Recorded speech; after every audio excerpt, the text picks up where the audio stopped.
I'm in Jerusalem right now. I arrived only a few hours ago. Now the atmosphere here is very quiet. When I was coming from the airport, the streets and even the highways were pretty much deserted. I'm told that, people are staying at home. Lots of shops are closed, especially in the old city.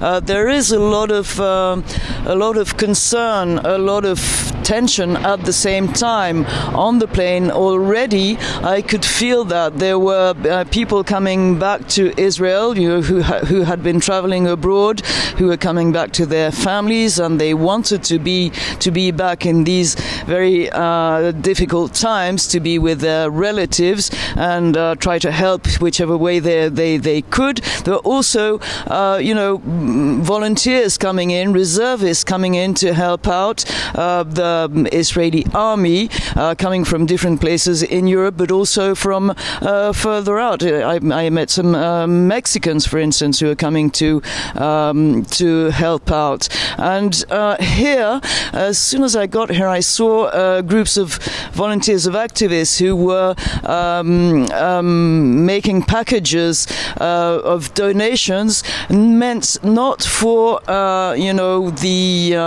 people in Jerusalem or Tel Aviv, but they were sending these parcels to the Bedouins in the south of the country, and they were Israeli activists, Jewish Israelis as well as Palestinians, working together to send some food, some clothes, whatever was needed to the south. They were saying the Bedouin community was completely abandoned. They had nothing, no water, not even shelters.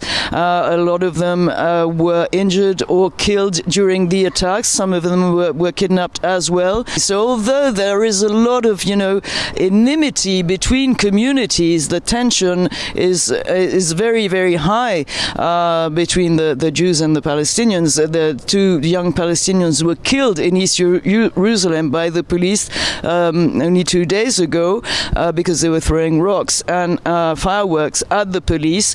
And so there's a mixture of feelings, really.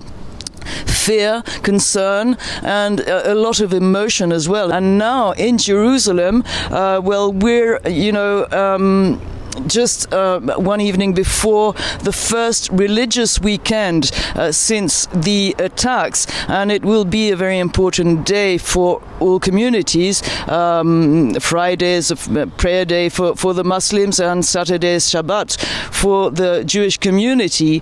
And so there's a lot of worry that there could be incidents in Jerusalem, especially in the old city near the Al-Aqsa mosque, where access is closed. Basically, prayer will take place for about half an hour at noon, and there is fear that there could be pretty serious clashes between the Palestinians and the Israeli police. So everybody is on their guard, and there is a lot of emotional confusion, but also a lot of determination from the people I've met here to stick together and try to get through this whole process. But there is a lot of fear of